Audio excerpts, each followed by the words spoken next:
Hi there. Today we read chapter 13 of Enid Blyton's The Land of Far Beyond. In the last chapter, the group of 6, Mr. Scornful and the 5 children, again got distracted and got off the right path. Now, they are being invited by Gossip and Talkative to visit first. I have this feeling it's a bad idea. But before we continue, if you have not watched the previous chapters, please do so before continuing. Welcome to my space of make-believe. With just words, we shall weave places and people, adventures surreal. I am Tell a Story. This is an invitation to come with me. Chapter 13. Chatter Cottage. Flatter leads the company to the meadows of conceit, common sense, and his planks of humility. There was nothing to do but to go with the two of them. Soon they reached a pleasant little red cottage with a name on the gate. Chatter Cottage, read Anna. What a funny name. But don't you think it suits a talkative and gossip, Peter? Outside ran a little stream. That's the brook Babble, said Talkative. It runs outside our cottage day and night, and we love to hear the noise it makes. The children soon got bored inside the cottage. Gossip and Talkative gave them biscuits that were far too sweet and some lemonade that was so thick and syrupy it was difficult to drink. Those biscuits and that lemonade were made by our daughter Flatter, said Talkative. Look, there she is. She will walk a little way back with you. She is such a sweet creature. At first sight, everyone liked Flatter very much. She was pretty with wide open eyes, a smiling mouth, and a very nice way of listening to everyone, as if they were saying really clever things. So, you are all on your way to the land of far beyond? She said, when she was introduced. How brave of you to travel so far. I think you are marvelous. Everyone felt pleased. Anna showed her burden. Poor darling, said Flatter, feeling it. To think that a pretty little lamb like you should have to carry such a weight. Peter told her how they had escaped from the giant's castle, and Flatter's eyes nearly fell out of her head as she listened. Oh, what a dreadful tale, she said when Peter had finished. Oh, I do think you are all brave. Oh, how frightened it makes me feel to think of the dreadful giant cruelty. How wonderful you all are. How too marvelous. They set out with Flatter to go back to the right path. She had made them all drink some more of a terribly syrupy lemonade before they started, and soon Anna and Lily felt sick. They lagged behind, feeling ill, but the others went eagerly on with Flatter, drinking in all the nice things she said to them in her sugary voice. How marvelous! How wonderful! They heard her say again and again as they struggled after the others, feeling ill. Mr. Scornful had thrown out his chest and was feeling grand. It was fine to be told he was marvelous. Peter, John, and Patience liked it too, and they listened eagerly for Flatter to tell them sweet things as well. Suddenly, Anna and Lily, who were still behind, heard Peter cry out, "Look out! These meadows are under water!" The little company in front stopped. Flatter took hold of Mr. Scornful's arm and turned her pretty wide-open eyes on him.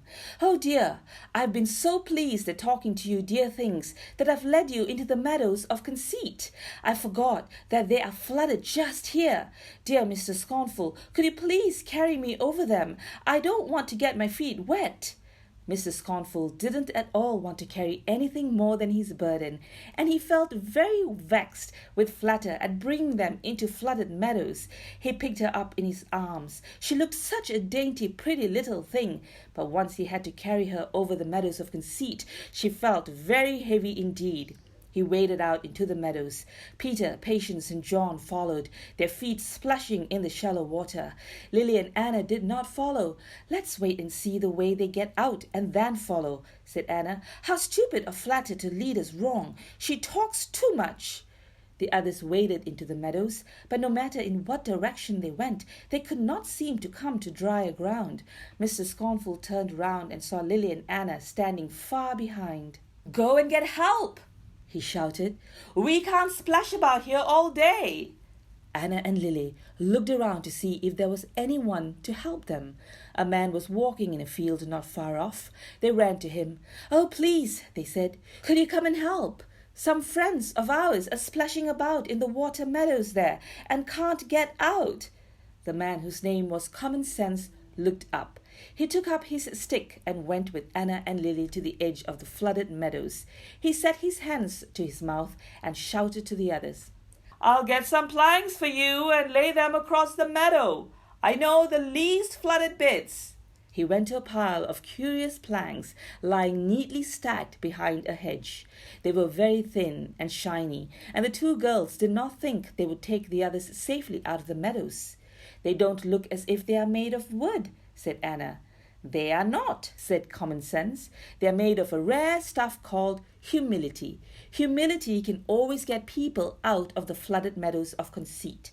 Common Sense flung down plank after plank, running lightly along them himself, until he had made a thin and narrow way to where the others splashed in the cold water.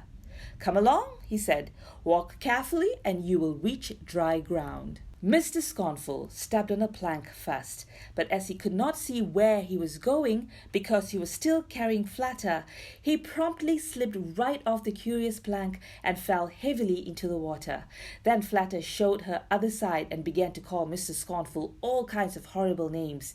He was shocked and surprised. "Don't take any notice of her," said Common Sense. "Leave her in the water. Her first name is Flatter, but her second name is Deceit. She is always leading people into these flooded meadows, and I'm always having to rescue them." "Well, thank you, Common Sense, for coming to our rescue," said Peter, trying to keep his feet on the planks as he walked along. "How difficult it is to walk along these strange planks. I do feel ashamed now to think that I listened to all the silly nonsense that Flatter talked. She made me feel that I was the most wonderful boy in the world." Along the thin and narrow planks of humility walked the three children and poor Mr. Scornful, who was very wet, very cold, and very ashamed of himself. Once Patience slipped off into the water when she remembered some of the flattering things she had listened to, but she was soon back on the plank again, determined to get out of the treacherous meadows of conceit. "Let me take you back to your path," said Common Sense, who had followed behind the company, picking up his thin, narrow planks as he went. He seemed to be able to carry dozens on his shoulder without difficulty. "We'd be very grateful if you would," said Mr. Scornful, stepping off the last plank thankfully. Everyone but Anna and Lily took off their wet shoes and stockings and slung them around their necks to dry. Peter looked back to where Flatter was standing, weeping in the flooded meadows, calling for help. "Don't take any notice of her," said Common Sense. "She loves these meadows and can get out of them whenever she wants. She knows them by heart." It was painful to walk back to the right path without shoes and stockings. It was very hard, and there were groups of horrid prickly little plants that the four without shoes kept treading on. "Those are the prickly little plants called shame," said Common Sense. "They are not pleasant to walk on. Never mind, you're nearly at the right path. Then you will be quite all right." And in about half an hour they were on the narrow path once more, feeling very grateful for the stout help of Common Sense. The end of chapter 13. So many distractions, eh? I guess this is why you need to stay focused on the path so you do not get waylaid, like these travelers, over and over again. Hey, if you would like to read this book, you can search it up online as it is in the public domain. Otherwise, please join me in the next chapter. I would love to have you for company. Till the next time, go grab yourself a book. Read and let your imagination take you anywhere. Be anyone and do anything. And do share your reads in the comments. Would love to know. Thank you for watching. Goodbye.